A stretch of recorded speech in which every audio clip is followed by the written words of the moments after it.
Everyone, जय श्री राम। आज का हमारा टॉपिक है मैरिज के अकॉर्डिंग लाइक दैट कि सेवन्थ हाउस का लॉर्ड है वो आपके डिफरेंट डिफरेंट हाउस में बैठकर क्या रिजल्ट देता है, राइट। सो थोड़ा सा लिटिल बिट आइडिया हम मैरिज सेवन्थ हाउस उसके रिगार्डिंग लेके और उसके बाद वी विल डिस्कस कि सेवन्थ हाउस का लॉर्ड डिफरेंट डिफरेंट हाउस में जाके हमें कैसे रिजल्ट देता है।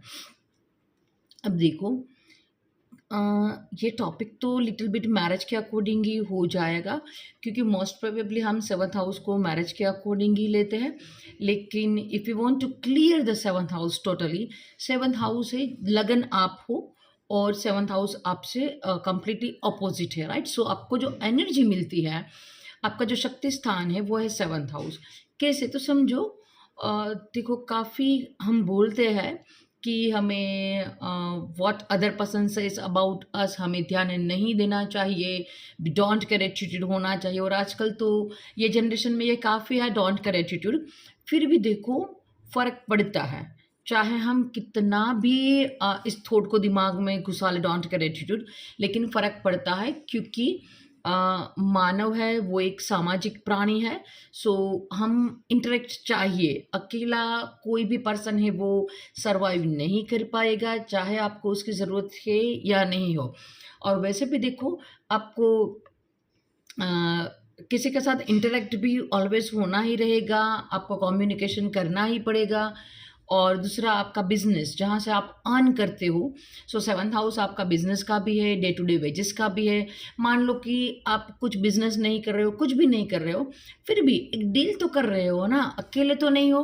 अकेले शायद आप एक दिन कमरे में बिता लो, 2 दिन 3 दिन, कब तक सर्वाइव कर पाओगे, राइट। सो सेवन्थ हाउस क्या है कि आपका डेली वेजेस है, जिसके साथ आप इंटरेक्ट कर रहे हो वो हर एक पर्सन है, आपके पार्टनरशिप है, आपकी मैरिज है, राइट। सो और वहाँ पे क्या होता है कि यस हम अपने आप में मस्त हैं, ये बात सही है। लेकिन फिर भी हम जहाँ तक व्हाट आई बिलीव कि हम जब तक समाज में रहते हैं तब तक समाज कुछ न कुछ हम पे इफ़ेक्ट करता है। रादर देन आप सन्यासी हो जाओ, समाज से दूर हो जाओ, that is a different matter. But otherwise समाज हमको थोड़ा सा हमारी लाइफ में इंटरफियर करता है। लाइक हाउ कि समाज हमें किस नज़रिए से देखता है, वो हमारी वैल्यू करता है कि नहीं, समाज में हमारा स्थान क्या है, हमें किस नाम से पुकारते हैं, कैसे हमारा स्टेटस दिखता है। तो वो सारी बातें हमारे लिए मैटर करती है और वो सारी बातें भी हम सेवन्थ हाउस से ही देखते हैं। सो हम फाइनली जो लास्ट वाला डिस्कशन ले जाएगी वो तो मैरिज के अकॉर्डिंग ले जाएगी कि आपकी मैरिज कैसी रहेगी, आपका स्पाउस से आपका रिलेशन कैसा रहेगा। But when I try to explain seventh house, उस टाइम पे I try to give you the brief concept about the seventh house, क्योंकि वहाँ से ओनली मैरिज को नहीं देखते हैं। और अगर देखो वो ओनली मैरिज का होता तो अब तो राइट नाउ काफ़ी ऐसे लोग हैं कि जो शादी करते ही नहीं है, या तो थोड़े बाद उसकी शादी नहीं होती है, और या तो अगर आप देख लो शादी भी कब होती है एट द एज ऑफ 25-35। सो क्या तब तक हमारा सेवन्थ हाउस नहीं था। और पब्लिक हमें कैसे देखती है, that is our seventh house represent. Like that कि सेवन्थ हाउस का लॉर्ड कैसे है, या सेवन्थ हाउस में जिस तरह से प्लैनेट बैठे हैं उस तरह से मेरा आउटर इमेज होगा। लगन मैं खुद हूँ, मैं कैसा हूँ, मैं कैसी हूँ, वो चीज़ दिखाता है।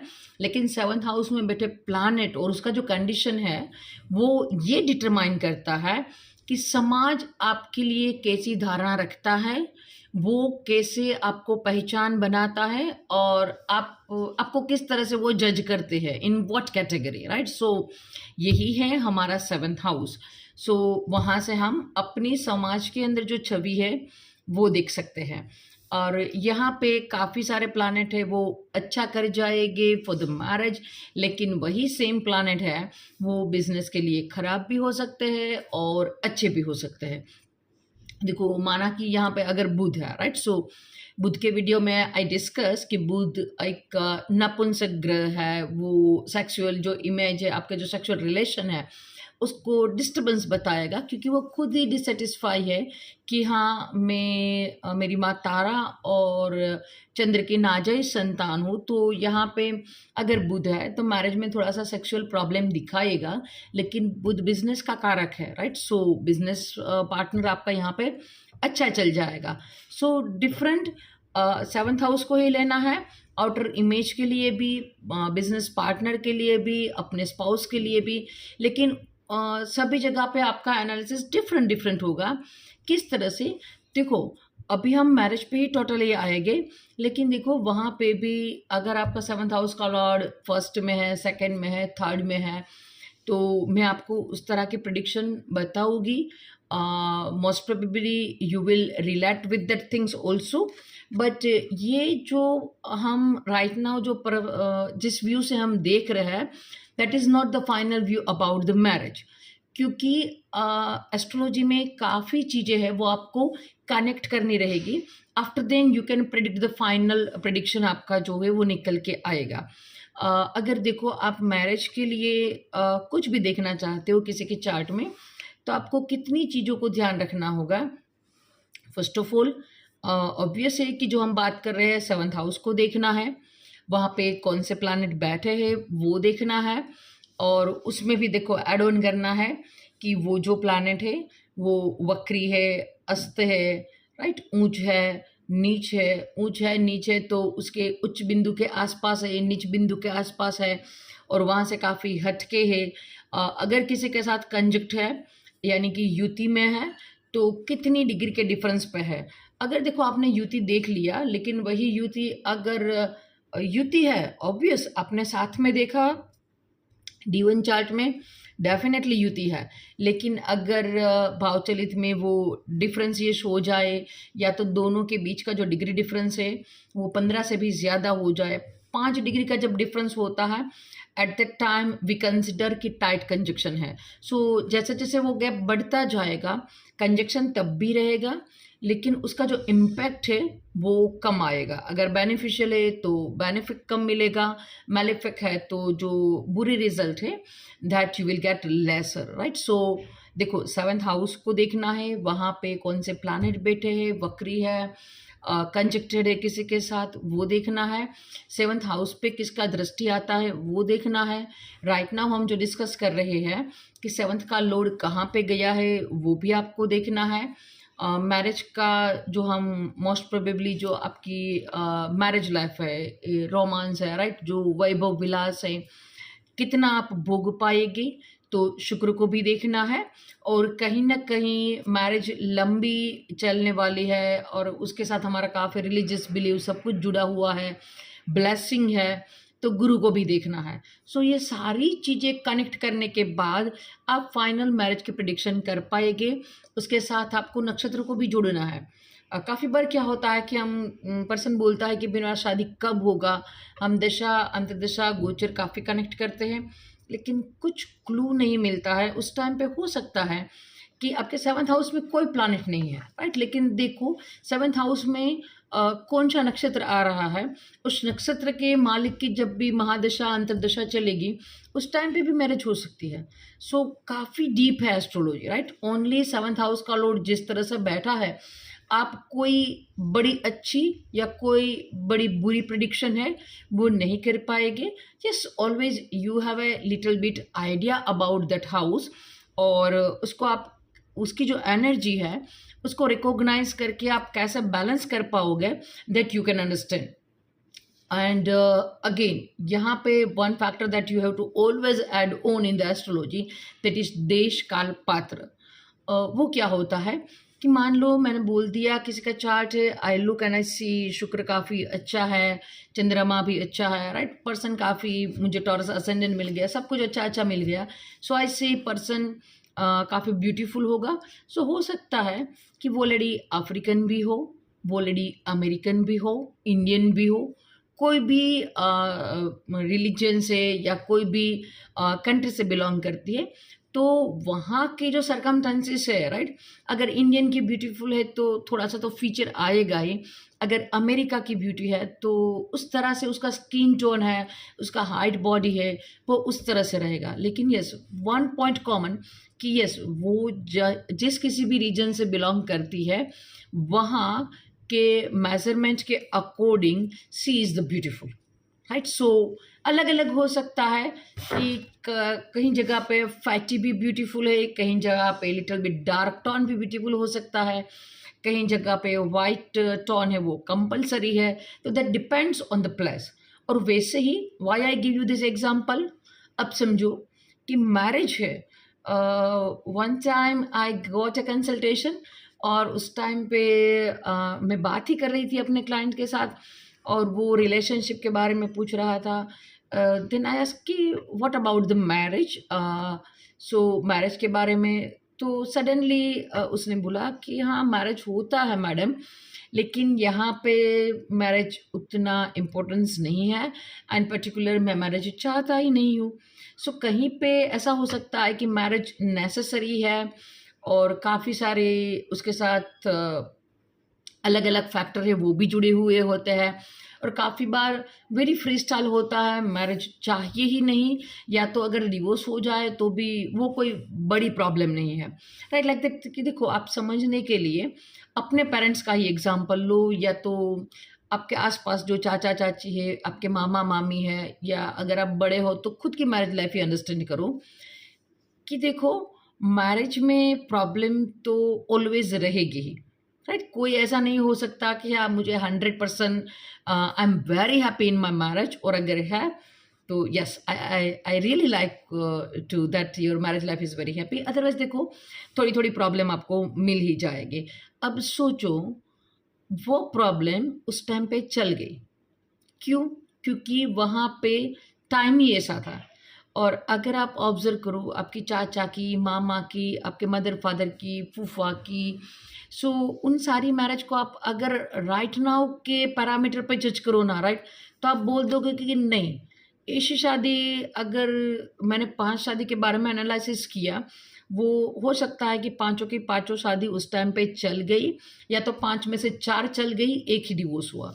लेकिन वो सभी सर्कमस्टेंसेस को आप राइट नाउ के टाइम में बिठाओगे ना, तो आप बोल दोगे कि 5 में से 4 टूट जाएगी।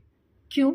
क्योंकि राइट नाउ काफ़ी फ्री हो गया है atmosphere, right. Particular in India अब थोड़ा थोड़ा लोगों का जो मेंटालिटी है वो बदल रहा है।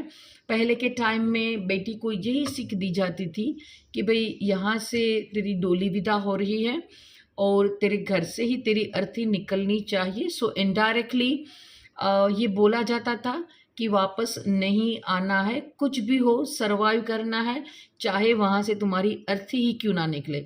सो मैरिज एक ऐसा था कि कोई उसके बारे में सोच भी नहीं सकता था कि वापस घर जाना है, और घर जाने के बाद भी जो डिफ़िकल्टीज़ थी वो काफ़ी बड़ी थी।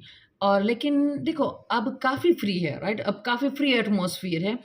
अब ये सोच है कि अगर नहीं चल रही है तो क्यों खींचो, राइट। अपने आप को भी फ्री करो और सामने वाले को भी फ्री करो। So right now divorce is not a very big thing. और कभी कभार तो विदिन ए वीक भी डिवोर्स मैंने देखे हैं, और विदिन ए ईयर भी मैंने डिवोर्स देखे हैं, और काफ़ी हैप्पीली वो सेपरेट हो जाते हैं। और कभी कभार तो मैरिज की सीडी या पेन ड्राइव आए उससे पहले तो डिवोर्स हो जाता है। सो इस तरह की सिचुएशन भी देखिए। सो देखना रहेगा कि सिचुएशन कैसी है, और आज के समय के साथ हमें देखना रहेगा। पुराने टाइम में शादी में कितने भी ऑब्स्टिकल हो चल जाती थी, राइट नाउ लिटिल बिट भी 25% डिस्टर्बेंस आएगा, और कहीं ना कहीं दशा महादशा और अंतर्दशा ऐसी चली, या तो ट्रांजिस्ट ऐसा आया बड़े प्लैनेट का, राहु का, शनि का, तो भी डिवोर्स होने के चांसेस है।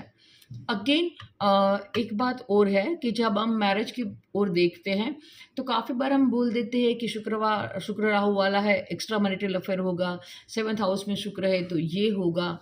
देखो, बात सही है कि पर्सन के दिमाग में वो चीज़ होगी ही, लेकिन always that will happen, it is not necessary. क्योंकि देखो हमारे दिमाग में तो काफ़ी सारे आइडिया आते हैं, लेकिन उन सारे आइडिया को हम प्रैक्टिकल में रख के वो काफ़ी बार पॉसिबल नहीं होता है, और काफ़ी बार हमारा मन है वो हमें उस चीज़ के लिए इजाज़त नहीं देता है। सो मैंने देख लिया कि शुक्र राहु का कॉम्बिनेशन है या शुक्र मंगल का कॉम्बिनेशन है, लेकिन अगेन देखो वो कौन सी साइन में बन रहा है। After then you have to predict. और अगेन पर्सन कैसा है, राइट, बंदा कैसा है, या लड़का कैसा है या लड़की कैसी है। अगर उसका कनेक्शन कहीं ना गुरु से शनि से बना जा रहा है तो गलत काम करने की अपॉर्चुनिटी तो मिलेगी, शायद उसका लिटिल बिट रुझान भी होगा उसके बारे में, लेकिन कोई ना कोई एथिक्स है, राइट, कोई ना कोई है उसके पीछे कि जो उसको रोक देता है और वो इंसान गलत काम नहीं करता है। सो सारा आपको पूरा चार्ट एनालिसिस करना है, किसी एक बेस पे आप मैरिज का प्रेडिक्शन नहीं कर पाएंगे। One point that we have to add on, वो देखो जब हम मिलान करते हैं तो मिलान पे भी मैंने एक पूरा आपको वीडियो बनाया था कि मिलान में क्या क्या चीज़ें, अष्टकूट मिलान है वो तो ओनली 10% ही है। उसके साथ आपको लड़के के सूर्य से, लड़की का शनि, लड़के के गुरु से, लड़की का बुध, लड़के के शुक्र से, लड़की का मंगल, क्योंकि शुक्र वीर्य का कारक होता है, और मंगल है जो आपकी ओवरी है, जो जहाँ पे ब्लड कलेक्ट होता है, सो वहाँ का कारक है।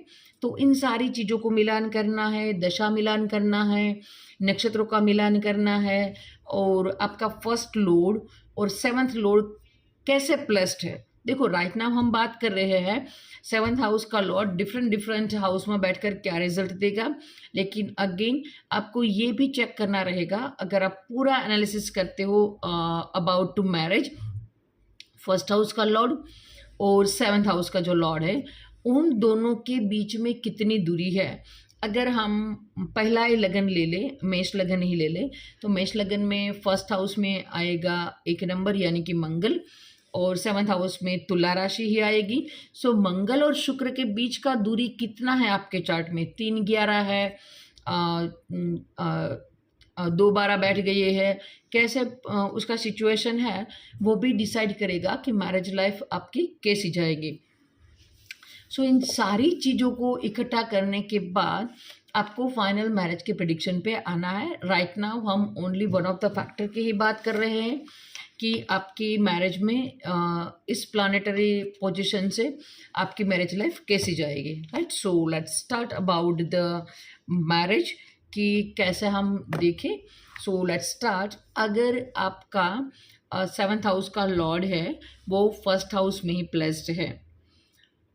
अब देखो यहाँ पे क्या होगा कि आपकी जो आउटर इमेज है समाज में वो अच्छी होगी। क्यों? क्योंकि आपने सेवंथ हाउस के लॉर्ड को फर्स्ट हाउस में रख दिया। इट मीन्स पब्लिक आपको जैसे देखना चाहती है वैसे ही आपने अपने आप को ढाल लिया है, वैसे ही आपने एडजस्ट कर लिया है, तो आप काफ़ी पॉपुलर होगे, लोग आपको चाहना मिलेगी, क्योंकि आपने आप जो खुद हो उससे भी ज़्यादा आपने सामने वाले को इम्पोर्टेंस दे दिया है, राइट। आपने सेवंथ हाउस के लॉर्ड को लगन में ला के रख दिया है। सो अगर देखो मेरा सेवंथ हाउस का लॉर्ड मेरे फर्स्ट हाउस में है तो मैं क्या करूँगी, खुद से भी ज़्यादा मैंने सामने वाले को इम्पोर्टेंस दिया, एंड सो यस ऑब्वियसली मेरा जो रिलेशन है वो सामने वाले के साथ अच्छे हो जाएंगे, लेकिन कहीं ना कहीं मैं ठीक नहीं रहूँगी क्योंकि मैंने सामने वाले को ज़्यादा इम्पोर्टेंस दे दिया। यस ये बिजनेस पार्टनरशिप के लिए अच्छा है, आपकी अच्छी जमेगी पार्टनरशिप, आपका पार्टनर है वो भी आपके साथ हैप्पी फील करेगा, आपके पार्टनर के नाम से आप कोई भी बिजनेस खोलेंगे अच्छा चल जाएगा। लेकिन हाँ थोड़ा हेल्थ इश्यू रह सकता है, क्योंकि देखो ऑलवेज आपका जो सेवंथ हाउस है वो आपसे ऑपोजिट प्लानिट ही होगा, मोस्ट प्रोबेबली आपका मित्र नहीं होगा, तो वो आपके फर्स्ट हाउस में बैठा है तो थोड़ा सा मिसमैच एनर्जी होगा, तो फिजिकल हेल्थ के लिए काफ़ी बार ख़राब हो सकता है। आपके इन लॉज है उसका भी इंटरफियर ज़्यादा हो सकता है, या तो पैसों के मामले में प्रॉब्लम हो सकती है। 3 चीज़ है, फिजिकल प्रॉब्लम, पैसों का प्रॉब्लम और इन लॉज। हो सकता है कि इनमें से एक सॉल्व हो जाए, लेकिन 2 प्रॉब्लम मोस्ट प्रोबेबली यहाँ पे देखने को मिलती है। लेकिन यस, ये आउटर के लिए और आप आपका जो स्पाउस है उसके लिए अच्छा हो जाएगा, क्योंकि आप उसके बारे में सोचते हो और अकॉर्डिंग टू दैट आप अपने बॉडी को, अपने नेचर को, अपनी जो लाइफस्टाइल है उसमें आप एडजस्ट करते हो। इनबिल्ट शायद हो सकता है कि आप उतने हैप्पी ना रहो, depend on the other condition, पर मोटा मोटा ये हम प्रिडिक्शन बोल सकते हैं। और ये भी हो सकता है कि देखो, एक है कि अगर यहाँ पे सेवन्थ हाउस का लॉर्ड अच्छी तरह से फर्स्ट हाउस में वेल प्लेस्ड है और कहीं से भी बेनिफिशियल एस्पेक्ट आ रहा है, तो हो सकता है कि आप खुशी खुशी ये एडजस्टमेंट करते हो। और कहीं से भी अगर मैलेफिक एस्पेक्ट आ रहा है तो आप नहीं चाहते हो, लेकिन आपका पार्टनर है वो आपको ओवर कंट्रोल कर रहा है। आप फील करोगे कि नहीं, मैं सप्रेस हो रहा हूँ, मुझे अच्छा फीलिंग नहीं आ रहा है, सामने वाला मुझे ज़्यादा ही कंट्रोल कर रहा है। मैं एडजस्ट तो कर रहा हूँ, लेकिन इतना एडजस्ट कर रहा हूँ कि जहाँ पे मेरा जो आइडेंटिटी है वो खोए जा रहा है, राइट। सो इस तरह से सेवन्थ हाउस का लॉर्ड है वो फर्स्ट हाउस में रहेगा। लेकिन यस, अगर बाकी कंडीशन अच्छी है तो शादी बड़ी अच्छे से चल जाएगी और आपका स्पाउस भी हैप्पी रहेगा, क्योंकि वो आपको कंट्रोल करता है और आप भी अकॉर्डिंग टू दैट आप एडजस्टमेंट कर लेते हो। सो ये था seventh Lord in the first house. Next हम बात करेंगे सेवन्थ हाउस का लॉर्ड जब सेकंड हाउस में चला जाए। ये काफ़ी इंटरेस्टिंग है। क्यों? देखो, समझो आपने सेवन्थ हाउस के लॉर्ड को सेकंड हाउस में रख दिया है, मतलब कि आपका जो स्पाउस है, चाहे आपका हस्बैंड हो, चाहे आपकी वाइफ हो, वो आपके फैमिली के लिए काफ़ी इम्पोर्टेंट है। इम्पोर्टेंट है, या तो उसका कोई प्लेस रहेगा फैमिली में, इम्पोर्टेंट रोल रहेगा। आई कंसिडर कि यहाँ पे जॉइंट फैमिली में नहीं रहना चाहिए, क्योंकि फैमिली का इंटरफियर आपके मैरिज लाइफ में या आपके स्पाउस पे ज़्यादा होगा। लेकिन काफ़ी बार कंडीशन मोस्ट प्रोबेबली ऐसा बनता है कि आप वहाँ से छूट नहीं पाओगे, कोई ना कोई आपका कर्मा वहाँ से जुड़ा हुआ है।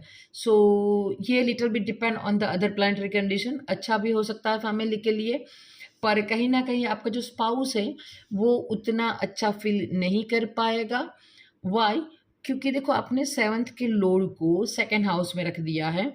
अब थोड़ा सा शांति से सोचो, सेवन्थ हाउस का लॉर्ड जब सेकंड हाउस में जाता है तो अपने से कहाँ गया? आई रिपीट, जब सेवन्थ हाउस का लॉर्ड सेकंड हाउस में जाता है तो अपने से कितने घर दूर गया? सो अगर वी काउंट 7, 8, 9, 10, 11, 12, 1, 2, 8 कदम आगे वो गया है। सो वहाँ से वो अष्टम हाउस में जाएगा। सो सेवन्थ हाउस से वो अष्टम हाउस में गया है, तो थोड़ी सी ट्रबल है वो वहाँ पे ज़्यादा देखने मिलेगी। जिस पर्सन इटसेल्फ के लिए ये अच्छा हो जाएगा कि शादी होने के बाद पैसा आने के योग ज़्यादा है। आपका स्पाउस के साथ अगर आप साथ बैठकर खाना खाते हो तो ये जो यहाँ पे जो बुरा कंडीशन बनता है वो आप लिटिल बिट डिक्रीज कर पाओगे। अदरवाइज आपका स्पाउस है वो काफ़ी अच्छा फील नहीं करेगा, या तो मैरिज के बाद आपको या आपके स्पाउस को काफ़ी ऑब्स्टिकल है वो आ सकती है, क्योंकि सेवन्थ हाउस का लॉर्ड अपने से 8 कदम आगे गया है। सो बेटर है कि यहाँ पे जॉइंट फैमिली कंसिडर ना करो। और अगर आप जॉइंट फैमिली में रहते हो, because of the other condition ये नहीं पॉसिबल है सेपरेट होना। और जहाँ तक मैं समझती हूँ कि ये एडवाइस भी किसी को नहीं देना चाहिए सेपरेट होने का।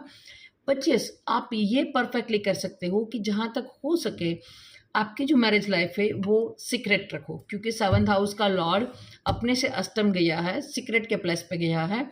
तो अपनी जो पर्सनल लाइफ है उसको पर्सनल रखो, अपनी जो मैरिज लाइफ है उसको आप फैमिली में डिस्कस मत करो। अगर आपने डिस्कशन किया तो यहाँ पे थोड़ी सी प्रॉब्लमेटिक कंडीशन हो सकती है, अदरवाइज अच्छा है। शादी के बाद आपको धन प्राप्ति होगी, आपके फैमिली में वो एक वैल्यूएबल पर्सन होगी, सब कुछ सही है। थोड़ा सा जो एडजस्टमेंट है वो आपको करना होगा, अपनी कोई भी सिक्रेटिव टॉक है वो किसी को नहीं बतानी है। Just give me 1 minute.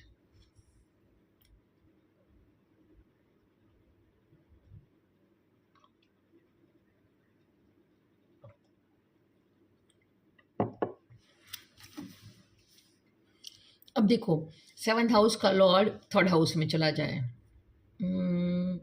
पाउस काफ़ी स्ट्रोंग होगा, क्योंकि 3rd हाउस करेज का हाउस है। आपका पाउस इतना करेजियस होगा, दैट इज़ अनबिलीवेबल। और ये लड़का भी हो सकता है, लड़की भी, जो कोई भी है, राइट। आपकी जो अपोजिट जेंडर है वो काफ़ी स्ट्रोंग होगी, लड़ने की ताकत रखती होगी या रखता होगा। जहाँ कहीं पे भी आप बैक मूव कर जाओगे, वहाँ पे ये फ्रंट पे आकर जो कोई भी प्रॉब्लम है उसको सुलझाने के लिए रेडी होगा या रेडी होगी। सो ये अच्छा है, करेजियस स्पाउस है, स्टैंड लेगा। लेकिन देखो, करेज है तो सब जगह पे करेज होगी। सो यहाँ पे एक्स्ट्रा मैरिटल अफेयर है वो भी यहाँ पे देखने को मिलता है, क्योंकि आपका स्पाउस है, करेजियस है, नीडर है, राइट, बोल्ड पर्सनालिटी बिलीव करता है। और इसका रेमेडी यही है कि आप दोनों साथ में अपने स्पाउस, किसी का भी 7th हाउस का लॉर्ड 3rd हाउस में है तो स्पाउस के साथ कहीं छोटी छोटे ट्रैकिंग पे चले जाओ, क्योंकि वो एक एक्टिविटी हो गया जो डेयरिंग का है, राइट। सो डेयरिंग वाला पार्ट आपने वहाँ पे यूज़ कर लिया। आप कोई भी म्यूजिकल ऑर्गन है वो बजाना साथ में चालू कर दूँ, तो वहाँ पे भी आपने एनर्जी यूज़ कर दिया। अदरवाइज़ यहाँ अच्छा है, अगर आप दोनों एक दूसरे को लॉयल हो तो ये अच्छा है। और लाइफ में जब कभी भी प्रॉब्लमेटिक सिचुएशन होगी, आपका स्पाउस ऑलवेज रेडी रहेगा कोई भी प्रॉब्लम को फेस करने के लिए, चाहे वो कोई भी प्रॉब्लम हो, आपकी फैमिली साइड से प्रॉब्लम हो या उसकी फैमिली साइड से प्रॉब्लम हो या कोई भी सामाजिक प्रॉब्लम हो, वो हमेशा निडर रहेगा और सॉल्व करने के लिए रेडी रहेगा। Now this is the very good condition, one of the कि आपका 7th हाउस का लॉर्ड 4th में गया है, काफ़ी कंफर्ट है। देखो, आपका 7th हाउस का लॉर्ड 4th में गया है, जिस किसी के भी चार्ट में ये है, आफ्टर द मैरिज आपको काफ़ी कंफर्ट मिलेगा। एक जिस जोन से आप आ रहे हो वहाँ से हो सकता है कि आपका सामने वाला है वो काफ़ी वेल सेट हो, अच्छा हो, घर काफ़ी आपको अच्छा मिले। कोई भी लड़का हो या लड़की हो, आजकल तो देखो लड़के के चार्ट में भी ये होगा तो लड़की उससे ज़्यादा कमाती होगी या कुछ सामने वाले की फैमिली अच्छी होगी कि जो अच्छा सा घर लेके दे, कुछ भी है, राइट। ट्रांसफ़र ऐसी जगह पे हो जाए कि जहाँ का लड़की का घर अच्छा हो, कुछ भी हो, कंफर्ट ज़्यादा मिलेगा, लड़के के चार्ट में है या लड़की के चार्ट में है। और अगर यहाँ पे कुछ प्रॉब्लम दिखती है तो अगर आपने घर चेंज कर दिया तो वो भी वन ऑफ द रेमेडी हो जाएगा। यहाँ पे आपका घर का जो वास्तु है वो आपकी मैरिज लाइफ को काफ़ी इम्पैक्ट करेगा। वास्तु इम्पैक्ट करता ही, लेकिन व्हाट आई बिलीव, ये मेरी बिलीव है कि वास्तु हमारी लाइफ में 5 या मैक्सिमम 10% एग्जिस्ट करता है, क्योंकि जिस तरह से हमारी कुंडली होगी, हमारी चार्ट होगी, उसी तरह से हमें घर मिलेगा। अगर चार्ट में लिखा है और हमारे नसीब में लिखा है तो ऑटोमेटिकली हम वास्तु ऐसा ही सिलेक्ट करेंगे। और अगर हमारे चार्ट में ये दिक्कत नहीं है तो ऑटोमेटिक मेरे दिमाग में यही आएगा कि ओके, घर तो ऐसे ही रखना है, यहाँ पे ही इसका रूम करना है, वहाँ पे ही उसका रूम करना है, राइट। पर जिस किसी का भी 7th हाउस का लॉर्ड 4th हाउस में है तो वहाँ पे वास्तु ज़्यादा मैटर करता है। तो अगर उसकी मैरिज लाइफ में प्रॉब्लम चल रही है तब आपको वास्तु पे ज़्यादा ध्यान देना है।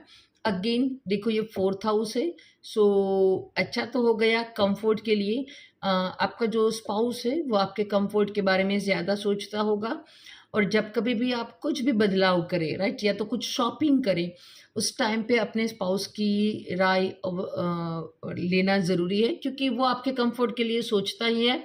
और उसने जो डिसीज़न लिया होगा आपके कंफर्ट के लिए, वो आपके लिए आगे जाके फ्रूटफुल ही होगा। चाहे वो एक सोफ़े का डिसीज़न क्यों ना हो, चाहे वो एसी का डिसीज़न क्यों ना हो, चाहे वो घर का डिसीज़न क्यों ना हो, राइट, कुछ भी हो, आप उस पे रिलाई कर सकते हो। लेकिन सेम वे ये 4th हाउस मदर का भी है, तो आपका जो स्पाउस है वो कहीं न कहीं आपके और मदर के बीच में जो एक थोड़ा-सा लिटिल बिट होता है ना कि मदर पे ध्यान ज़्यादा दे दिया, स्पाउस पे कम दिया, या स्पाउस पे ज़्यादा ध्यान दे दिया तो मदर थोड़ी-सी इरिटेट हो गई, राइट? ये प्रॉब्लम यहाँ देखने मिलेगा। और दहेज भी यहाँ पे अच्छा खासा मिलता है।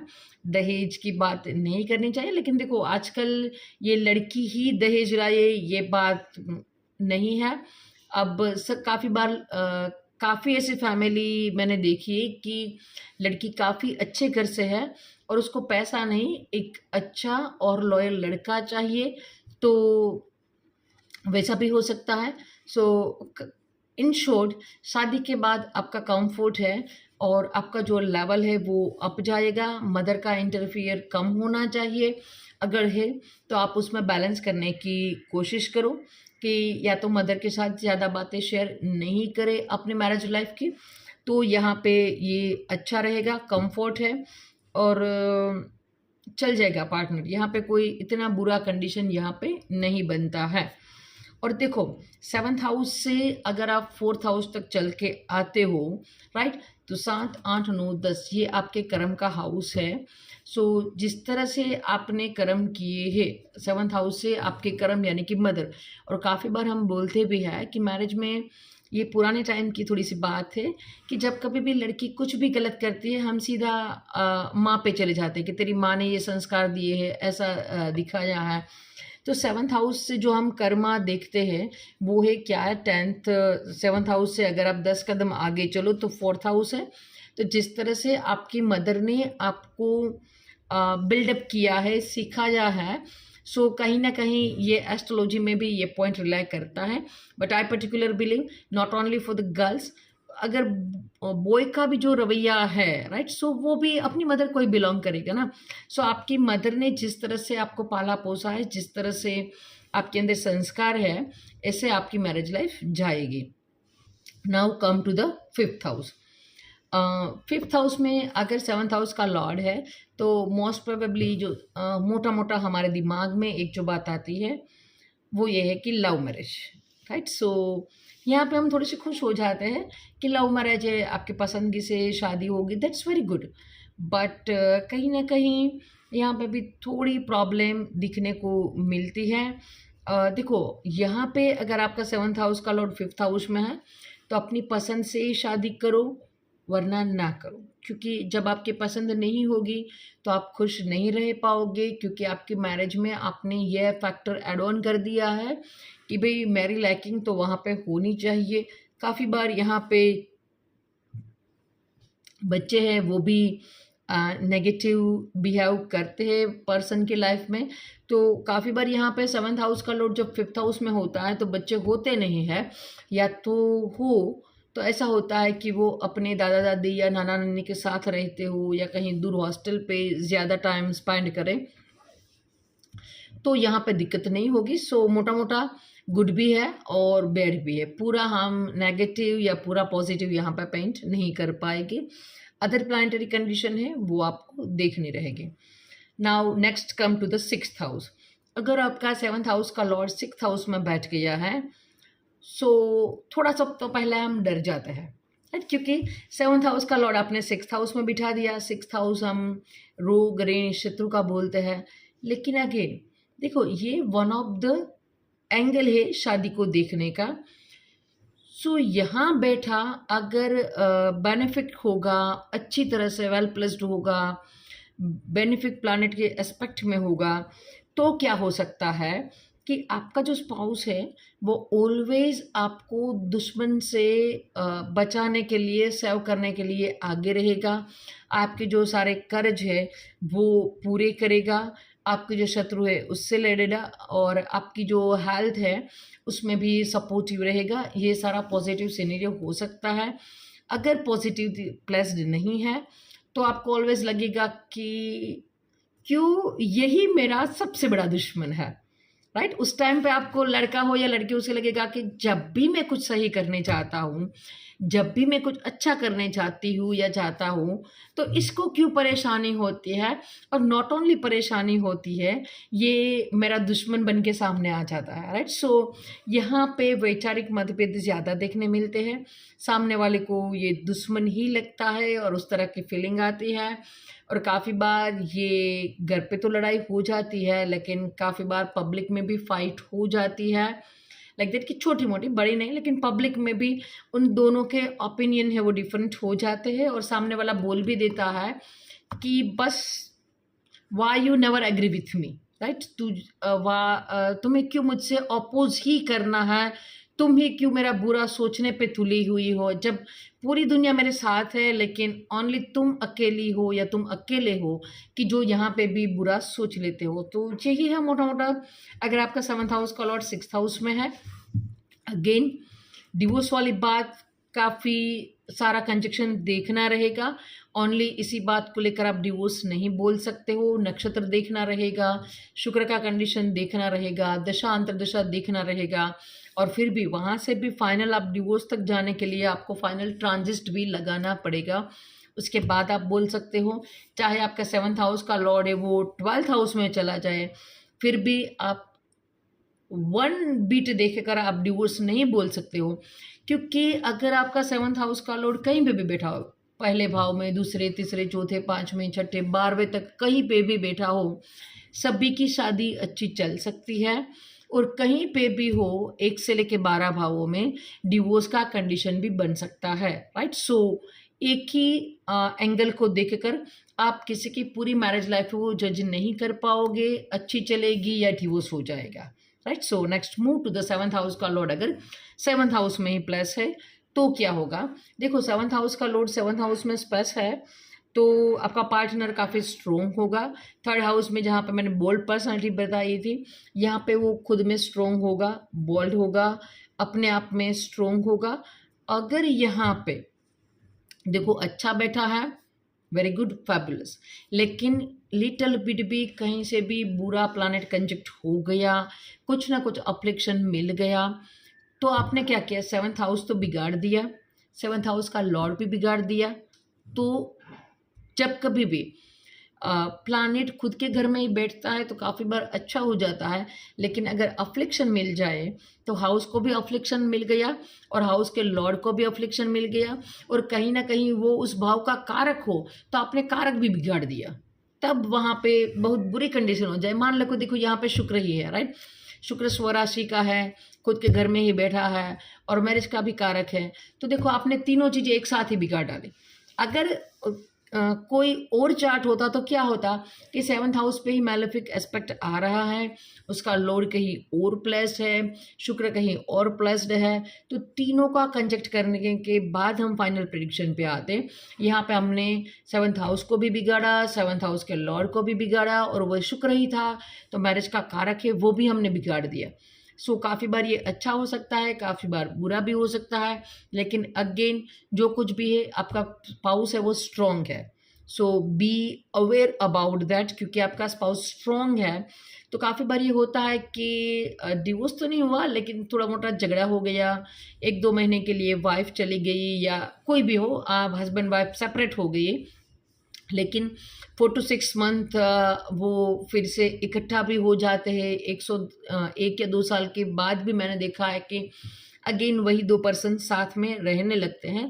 लेकिन जब 7th हाउस का लॉर्ड 7th हाउस में है उस टाइम के आपका पार्टनर काफ़ी स्ट्रोंग है, तो दोबारा वापस आने की जो पॉसिबिलिटी है ना वो कम हो जाएगी, क्योंकि वो अपने आप में स्ट्रोंग है। तो यहाँ पे कुछ भी फाइनल डिसाइड करने से पहले थोड़ा सा बचो। और देखो वो स्ट्रॉन्ग है अपने आप में, और कहीं ना कहीं यहाँ पे शुक्र है, चंद्र है, जो ब्यूटी और रोमांस का कारक भी हो गया, तो आपकी पर्सनल, आपके जो स्पाउस की पर्सनालिटी है वो काफ़ी बढ़ा देता है और अट्रैक्टिव बना देता है। तो यहाँ पे एक्स्ट्रा मैरिटल अफेयर है उसके चांसेस भी बन जाता है, तो वहाँ से हमें बचना चाहिए। अपने स्पाउस को ही डेडिकेटेड रहो, लॉयल रहो, तो आपकी मैरिज लाइफ है वो अच्छी चल पाएगी। So next move to the, अगर आपका 7th हाउस का लॉर्ड 8th हाउस में है, यहाँ पे भी हमने ऑलमोस्ट बड़ा बिग हाउस जो क्रिएट किया हुआ है, तो 8th हाउस में चला गया, बड़ा ही बुरा हो गया।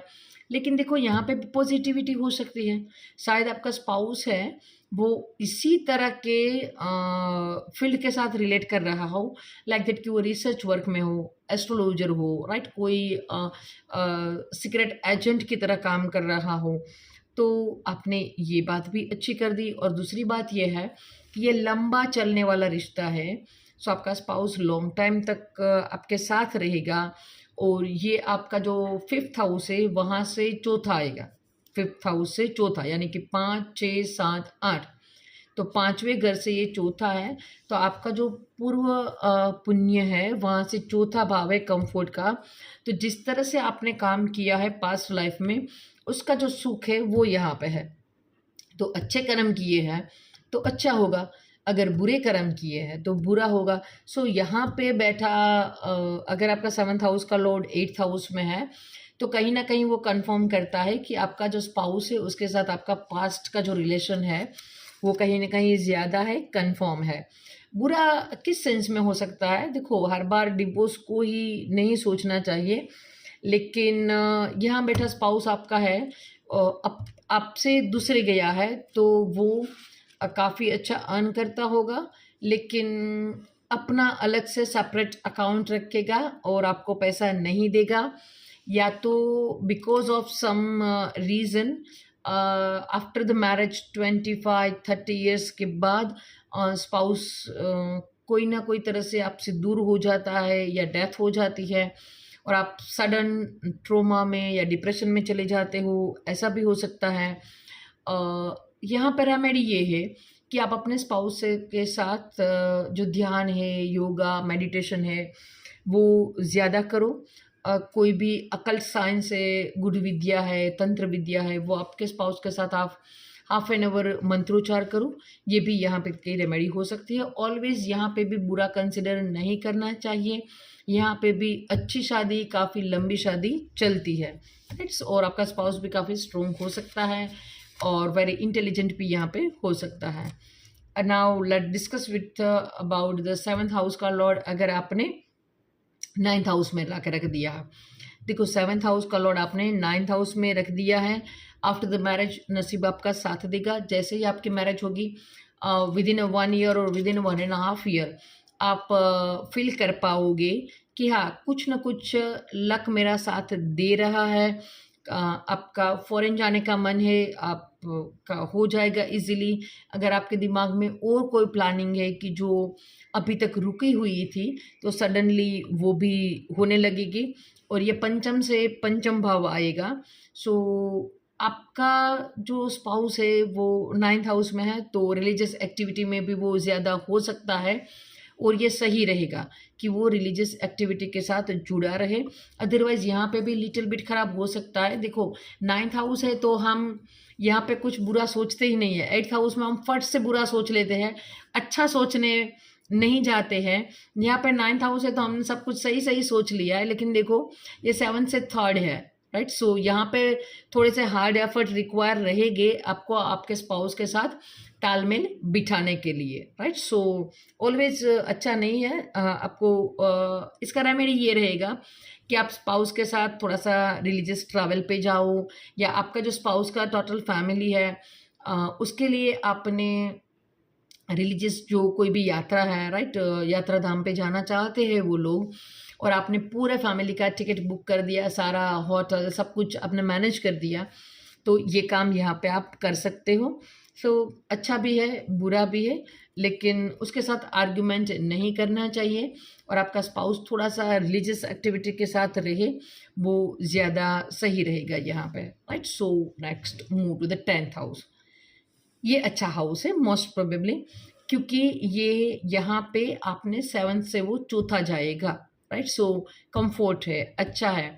10th हाउस है, हो सकता है कि आपका स्पाउस है वो आपके साथ आपके वर्किंग प्लेस से ही आपको मिल जाए, या तो आप अपने स्पाउस के साथ ही कोई बिजनेस चालू करो।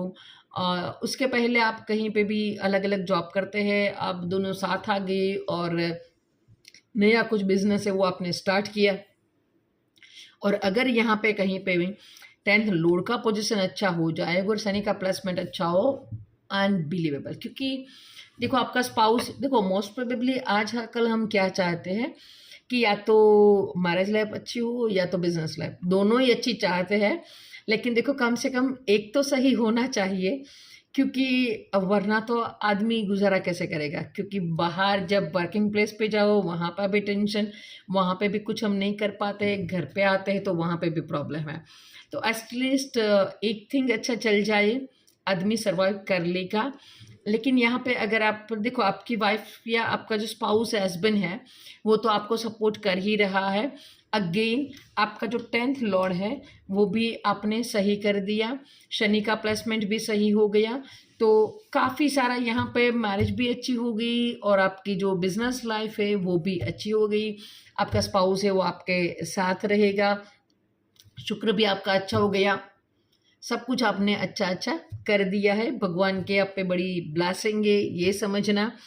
और आपका पार्टनर है वो आपके जो बिजनेस आइडिया है उसको भी काफ़ी अच्छी तरीके से समझ पाता होगा। तो ये प्लेसमेंट अच्छा है, कोई अफ्लिक्शन नहीं होना चाहिए, अदरवाइज ये अच्छा है। अब आते हैं 11th हाउस पे। अगर आपका 7th हाउस का लॉर्ड 11th हाउस में है, इच्छा पूर्ति का स्थान है यहाँ पे, तो आपकी मैरिज होने के इमीडिएट ही आपकी जो बाकी विशेष है वो इमीडिएटली पूरी होने लगेगी।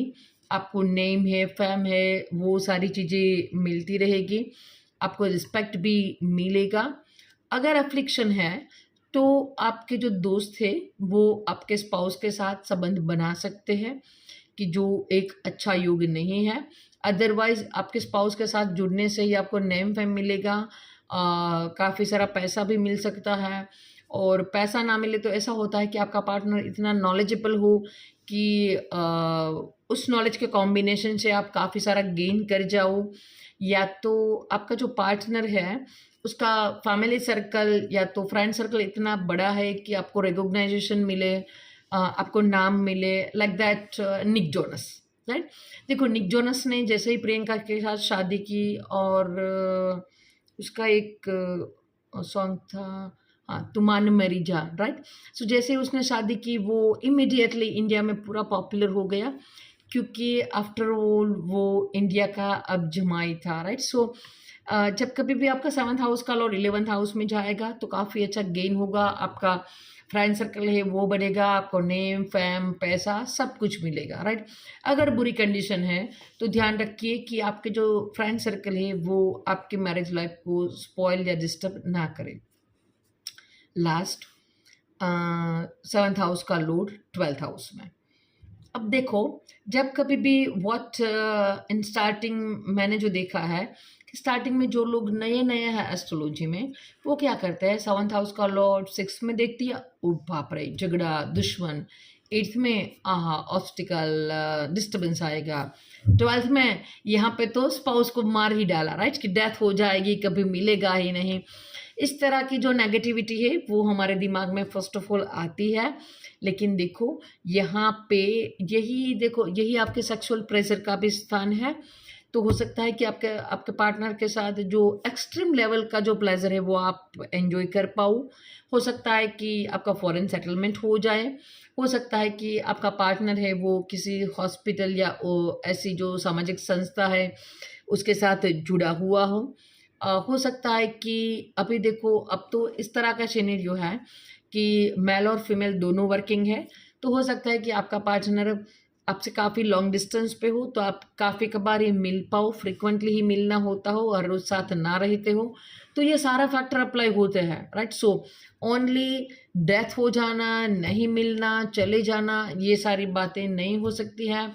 आपका पार्टनर ज़्यादा रिलीजियस भी हो सकता है, मैलेफिक इन्फ्लुएंस आए तो अगर और बात है, अदरवाइज यहाँ बैठा 7th हाउस का लॉर्ड 12th हाउस में भी अच्छा रिजल्ट दे सकता है, आपका स्पाउस फॉरेन से भी हो सकता है। सो यहाँ पे भी काफ़ी सारा विंडो ओपन है, only one of the negativity को हमें नहीं पकड़ना चाहिए और कम से कम लॉस तो नहीं ही बोल देना चाहिए, क्योंकि उसके लिए तो आपको काफ़ी सारी चीज़ें देखनी रहेगी, राइट। जब कभी भी आप किसी का डेथ प्रिडिक्ट करते हो, लॉस प्रिडिक्ट करते हो, तो एक हाउस से तो कैसे आप प्रिडिक्ट कर पाओगे, दशा महादशा अंतरदशा, सामने वाले के चार्ट में भी किसी के जाने का जो योग है वो दिखना चाहिए, पर्सन जो है खुद है उसका हेल्थ या कोई ना कोई अकस्मात है वो दिखना चाहिए। तो इतना बड़ा प्रिडिक्शन है वो 7th हाउस के लॉर्ड को 12th में देखकर मत करो, काफ़ी सारी चीज़ें हैं ये यहाँ पे हो सकती है। अगर मैलेफिक है तो सेपरेशन हो सकता है, वो सारी चीज़ें बाद की है क्योंकि आपको काफ़ी सारे कॉम्बिनेशन है वो देखने रहेंगे। लेकिन व्हाट आई पर्सनली बिलीव, देखो अगर आपका 7th हाउस का लॉर्ड 12th हाउस में है और आपकी शादी नहीं हुई है तो देखो एक घर में रहकर सेपरेशन है, रादर देन दैट आप ऐसा ही लाइफ पार्टनर चुनो कि जो आपसे दूर रहता हो, हफ्ते में 1 बार, महीने में 1 बार मिलना हो। पाप प्रभाव ज़्यादा होगा तो कहीं पे भी ये भी देखा गया है कि साल में 1 या 2 बार या 2 साल में भी 1 बार मिलना हो, ऐसे स्पाउस को हाँ कर दो, क्योंकि आप वही लिखवा के लाए हो।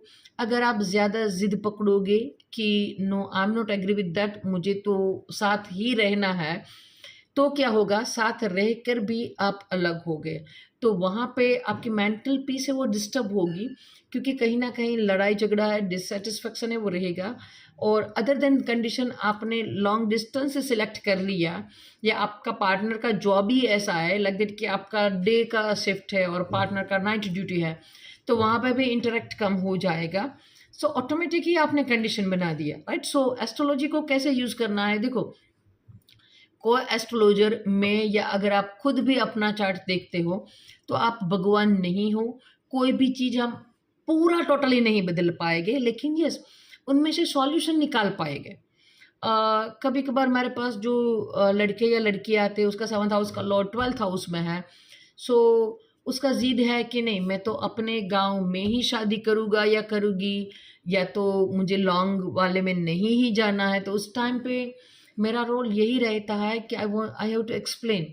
एक घर में रहकर एक दूसरे से, काफ़ी मैंने ऐसे कपल भी देखे हैं कि देखो इस तरह का कॉम्बिनेशन है, एक ही घर में रहते हैं लेकिन बात भी नहीं करते, खाना तो नहीं खाते हैं साथ में, लेकिन खाने में क्या है या कोई भी उसको जो कन्वर्सेशन करना है एक दूसरे के साथ, तो वो टेक्स्ट मैसेज करते हैं, राइट। सो इससे तो बेटर है कि आप दूर रहो, आपका दिमाग तो सेटिस्फाई रहेगा कि दूर है, इसीलिए उसका जॉब उस प्रकार से है, इसीलिए otherwise we are compatible, right. So आपका मन है वो आनंद में रहेगा, शांत रहेगा।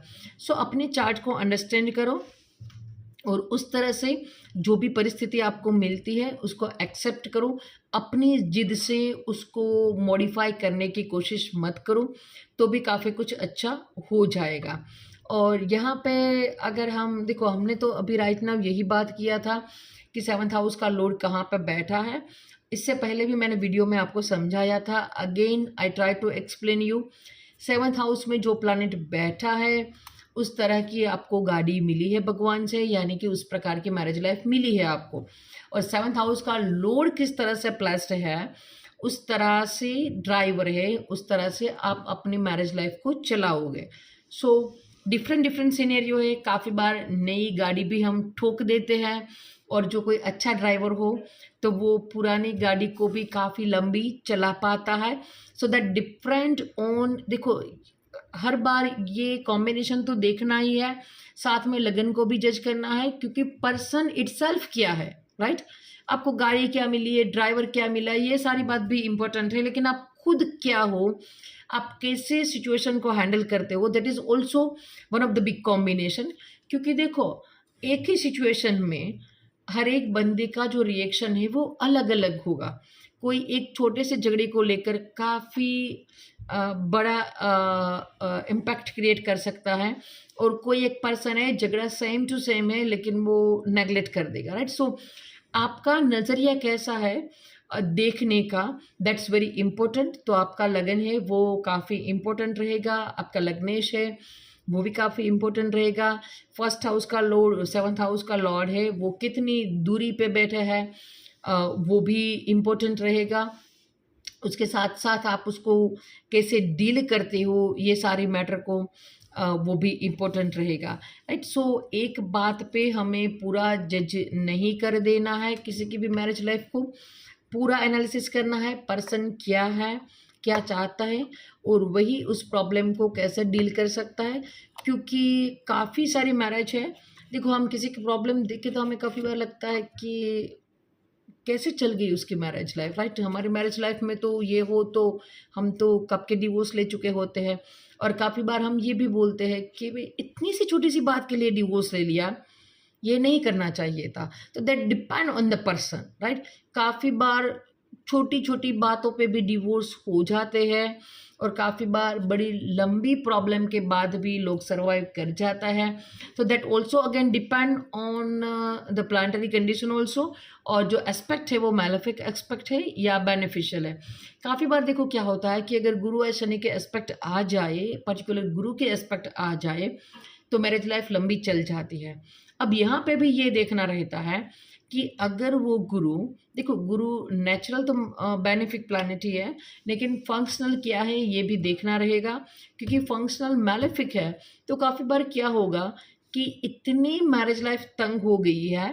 सो और अब का जो देश काल पात्र के हिसाब से भी अब ये है कि इतनी बुरी मैरिज लाइफ में सर्वाइव करने से बेटर है कि वो दोनों सेपरेट हो जाए, क्योंकि एक दूसरे की लाइफ भी ख़राब कर रहे हैं, साथ में फैमिली है वो भी डिस्टर्ब हो रही है, तो बेटर है कि वो अलग हो जाए। लेकिन कुछ सिचुएशन ऐसी क्रिएट होती है या कोर्ट केस इतना लंबा चल जाता है, इतना लंबा चल जाता है कि डिवोर्स तो मिलता है, लेकिन 10-15 साल के बाद की काफ़ी उम्र का जो वैल्यूएबल टाइम है वो दोनों कपल गवा चुके होते हैं।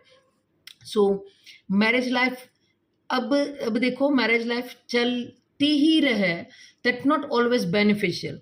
हम चाहते हैं कि डिवोर्स ना हो और मैरिज करते ही क्यों है कि हैप्पीली लॉन्ग लाइफ जाने के लिए, लेकिन अगर नहीं चल रही है तो इजी डिवोर्स भी तो होना चाहिए। तो जब कभी भी प्लानिट यहाँ पे गुरु देख ले लेकिन मैलेफिक होकर, फंक्शनल मैलेफिक होकर देख ले, या कोई वक्री प्लानिट का दृष्टि है, तो क्या होगा कि बार बार आपका एफर्ट है वो रिक्वायर रहेगा। सो यस, जब कभी भी आप चार्ट का एनालिसिस करते हो तो आपको ये सारी बातें हैं वो ध्यान में रखती हैं।